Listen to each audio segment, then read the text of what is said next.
right outside, so come on in, don't be shy. We've got ghosts and UFOs. Brace yourself, get ready for the show. Don't be afraid of the dark, the fun's about to start. Nightmares or tales will inspire. Oh, tonight at the Scaredy Campfire.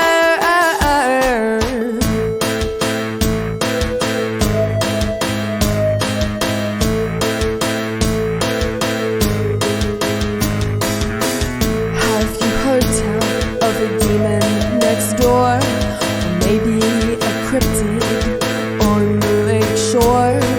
There's nothing too strange for us here, so if you're ready, stamp out your fear. Don't be afraid of the dark, the fun's about to start. Nightmares or tales will inspire. Tonight at the Scaredy Campfire. Whoa, whoa.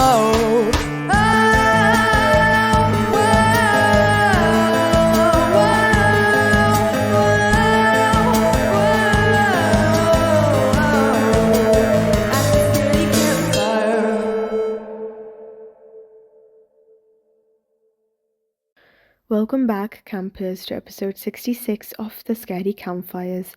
Tonight's story walks a fine line between coincidence and intention, where events seem random until they form a pattern that's far too deliberate to ignore. Tonight's first story comes from Reddit user u/secretnectarine194, who recalls a childhood night so terrifying that even decades later, the memory still raises chills, which should have been a small comfort. Sleeping beside a parent while a father was away became the setting for an encounter with a towering shadow figure that seemed to step straight out of the darkness of an ensuite doorway. When I was around 10 years old, my dad was out of town for the weekend, so it was just my mom, my sister, and me at home. I had terrible nightmares and an incredible fear of the dark when I was young, often feeling things watching me and feeling some sort of threatening presence emanating from the dark corners of my room, and calling for my parents or running to their room in the middle of the night several times each week. This weekend was no different, and I ended up going to my parents' room and asking my mom if I could sleep with her in their bed, something I wasn't often able to do as my father would protest and tell me to go back to bed, but my mother said yes, as he was away. To set the scene, my parents' bedroom had an ensuite bathroom, and their bed was facing the wall that the ensuite bathroom was attached to on the left. My mother's side of the bed was on the right, where the bedroom door was, and my father's was on the left, facing the ensuite directly, so you could see into it very clearly. I obviously was on my father's side of the bed and was having a very hard time falling asleep due to the fear I was experiencing. My mum fell asleep very quickly again, so I was on my own, although her presence provided me a little comfort. I tried really hard just to close my eyes and go to sleep, but I was just full of adrenaline. I went under the covers for a while, but I ended up coming back up and looked towards the bathroom. I saw a shadowy figure made of pure void-like blackness with a sort of static-like border surrounding its outline. This was the most terrified I had ever been in my whole life.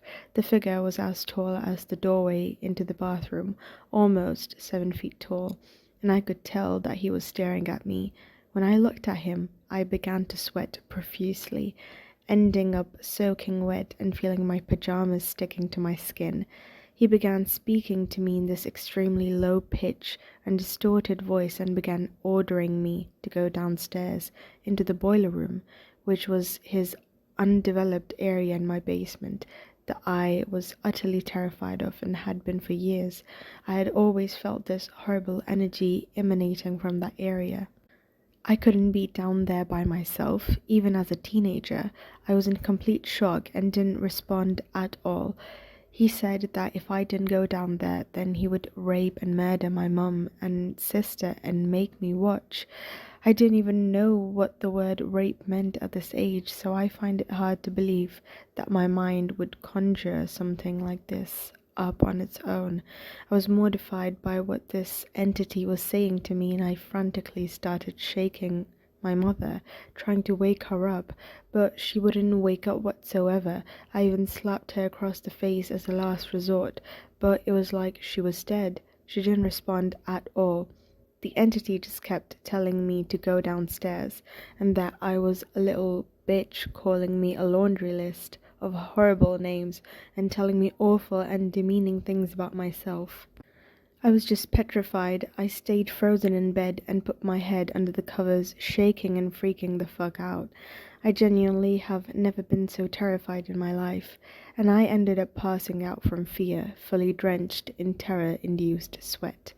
I woke up the next morning and told my mum all about it in great detail, and she seemed fairly concerned but just brushed it off as another nightmare. She told me not to give attention to the darkness as it made it stronger, and I tried to take that advice to heart. I never ended up seeing this entity again. I have done extensive research on shadow beings and people's experiences with them, but they seem too often to be connected to sleep paralysis, which I know I didn't experience, as I was able to shake my mom and slap her. And another thing is, I've never heard of them being able to speak. I'm very confused about what this was, and writing this out gave me deep, full body shivers, and I'm 28-year-old man now. Any insight from anyone is more than welcome. Whether this experience was a night terror, a vivid hallucination born from childhood fear, or something the mind still struggles to explain, its impact remains deeply real for you/secret Nectarine 194. The memory of that shadow in the doorway, silent, towering, and impossibly dark, serves as a reminder that sometimes the most frightening experiences are the ones we can't easily label, explain, or forget. Tonight's final story comes from Reddit user u/wholeperception546, who began to wonder if grief and the unexplained were colliding inside a home filled with painful memories. After their father's sudden passing, strange disturbances started happening around the house their mother had just moved back into. Showers turning on in the dead of night, objects falling without cause, and the unsettling sight of a figure watching from the lawn. I think my dad is haunting my mum, who was his ex-wife.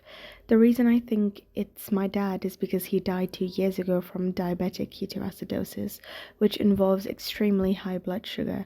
When he died, I could feel an angry energy in the room, like the tension you feel when you walk into a room after an argument. That's how it felt when my brother and I found him. He would always get very angry during diabetic episodes when we had to call an ambulance.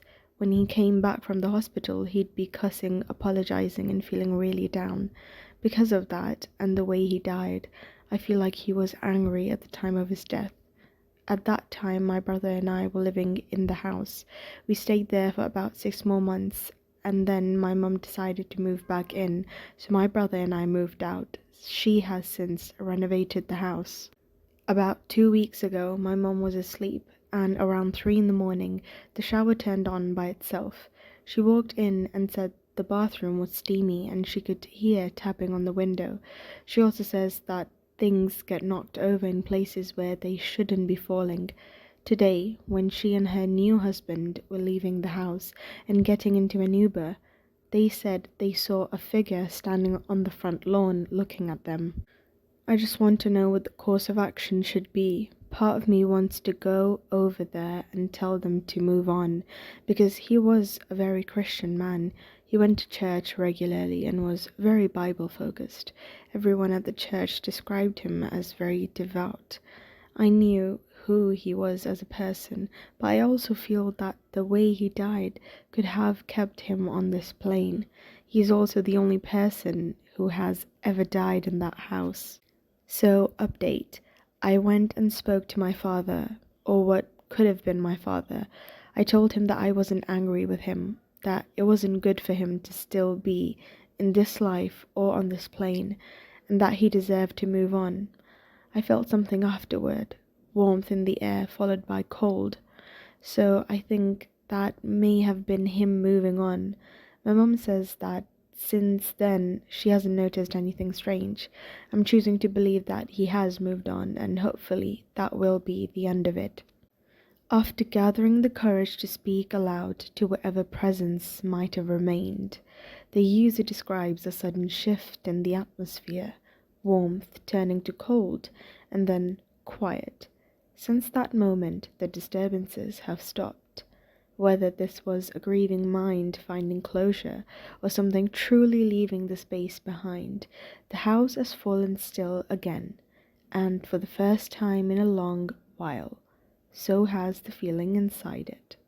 That concludes episode 66, campers. If things start lining up a little too perfectly, don't look for comfort in logic. Patterns can be warnings. Stay close to the light and break the pattern if you can.